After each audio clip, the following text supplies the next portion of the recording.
problem to me in the business is this idea that they want to put their resources toward these very big movies, which I do think are male dominated, because that's the way cartoons were written, you know.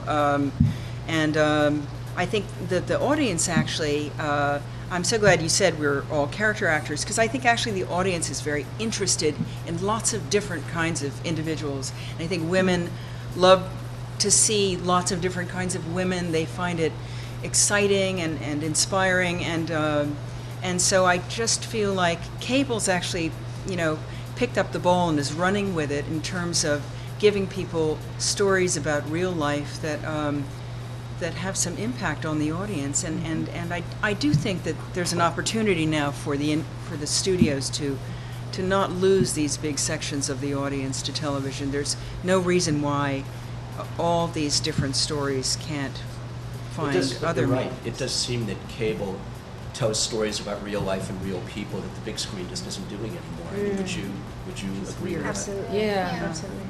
I think it's part of the political climate as well. Do you know what I'm saying? I think in the cable world, there's a more progressive mindset in the ownership, in the management, and on the big screen, I think the studio system is a little bit behind that movement politically.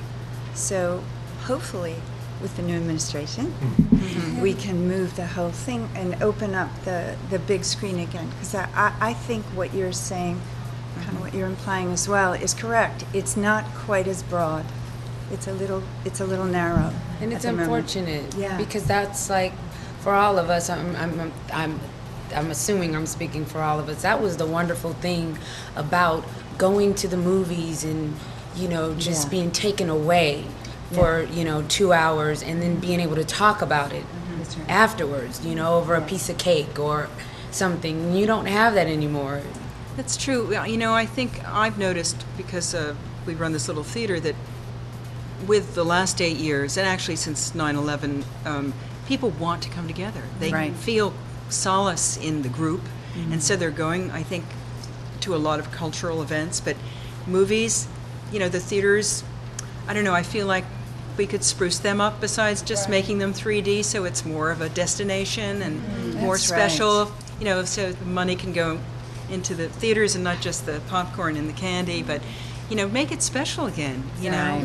It used to be. You feel so hoarded at some of these megaplexes. Oh my Do you know what I'm saying? See, you're with the population, but it's more like being on a subway, or you're on part of the transportation to the next place, not like you're saying, a destination that has elegance and excitement.